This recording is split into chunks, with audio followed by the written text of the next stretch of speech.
ভালো করে ধুয়ে হলুদ লবণ মাখিয়ে রেখেছি, এখন ভেজে নিই। 1 কাপ পেঁয়াজ বেরেস্তা করে নিলাম, এটা পরে জিরের সাথে বেটে দিব, ভাজা জিরের সাথে। কড়াইতে তেল, লবণ, কাঁচামরিচ, বাটা মশলা, এখানে আদা, জিরা, রসুন, পেঁয়াজ বাটা দিয়ে দিচ্ছি 2 টেবিল চামচ। দিয়ে দেবো সামান্য পানি, হলুদের গুঁড়ো দিয়ে দেবো, মরিচের গুঁড়ো দিয়ে দিচ্ছি 1/2 চামচ। এখন মশলাটা আমি ভালোভাবে কষিয়ে নেব।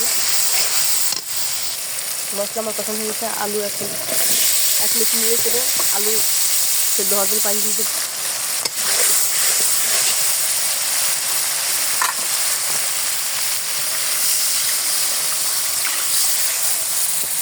ঢাকনা দিয়ে রেখে দিই।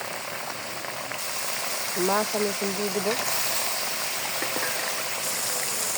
1 চামচ দিয়ে দেবো। এখন 1 মিনিটের জন্য ঢাকনা দিয়ে রেখে দিব। 1 মিনিট হয়ে গেছে, এখন আমি জলের পানি দিয়ে দেবো।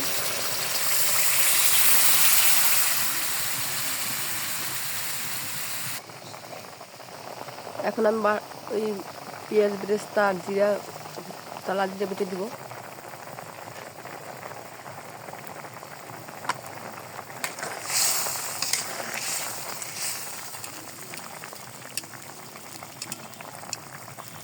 রান্না আমার হয়ে গেছে, এখন নামিয়ে নেব। উস্তে দিয়ে পাঙ্গাস মাছের ঝোল আমার আজকে রান্না হয়ে গেছে। আজকে পর্যন্ত আবার নতুন কোনো ভিডিও নিয়ে আপনাদের সামনে উপস্থিত হব। সে পর্যন্ত ভালো থাকুন, সুস্থ থাকুন। সবার সুস্বাস্থ্য কামনা করতেছি। আসসালামু আলাইকুম রহমতুল্লাহি ওয়া বারাকাতুহু।